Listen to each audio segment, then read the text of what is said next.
O segundo júri, realizado no ano na comarca de Sombrio e o último de 2013, aconteceu ontem, quando o Tiago de Bastiani da Silva foi submetido ao tribunal por ter, segundo a acusação, matado 3 pessoas em um acidente de trânsito no ano de 2011, na rodovia de acesso ao Balneário Gaivota.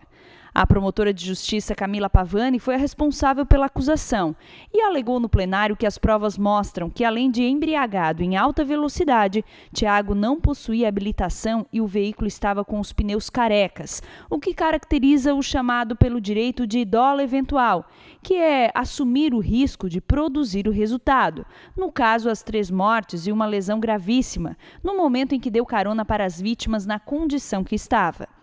A defesa, representada pelo advogado Giancarlo Setter, sustentou outra versão, contrária do Ministério Público no sentido de classificar o crime naqueles descritos pelo Código de Trânsito e não do Código Penal. O que ocorreu, na verdade, foi um homicídio de trânsito. Foi um acidente, ao contrário do que sustenta a acusação, foi um acidente de trânsito. Assim como muitos outros já aconteceram naquele trecho de ida para Gaivota, né? Foi mais um acidente fatal, infelizmente 3 vítimas, né?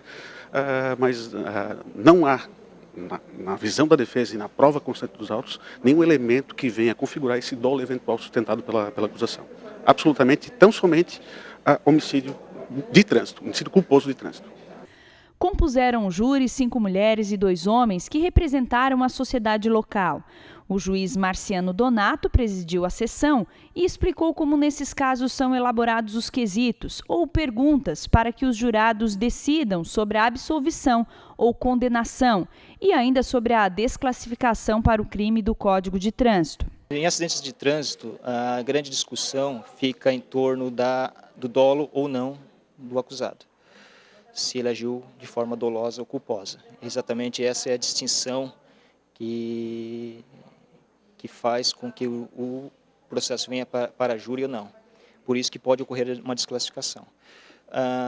Cabe aos jurados decidir se o acidente de trânsito ocorreu por dolo, chamado dolo eventual, onde o condutor, ele, ao conduzir de determinada maneira, ele assume o resultado, ele assume o risco pelo resultado, ou não, ou se trata de um acidente de trânsito comum, porque houve culpa por imprudência, imperícia ou negligência. Essa é a grande questão que cabe aos jurados decidir. Ao final, os jurados decidiram por 4 votos a 3 pela condenação de Tiago nesse polêmico crime e a uma pena de 7 anos e 2 meses no regime semiaberto. Mas a defesa, representada pelo advogado Jean e o assistente da defesa, advogado Daniel Rodrigues, manifestou no plenário o desejo de recorrer. E agora Tiago vai aguardar em liberdade o recurso que pede a anulação do julgamento, porque a promotora Camila prestou depoimento durante o júri popular, o que é proibido por lei, já que ela foi responsável pela acusação.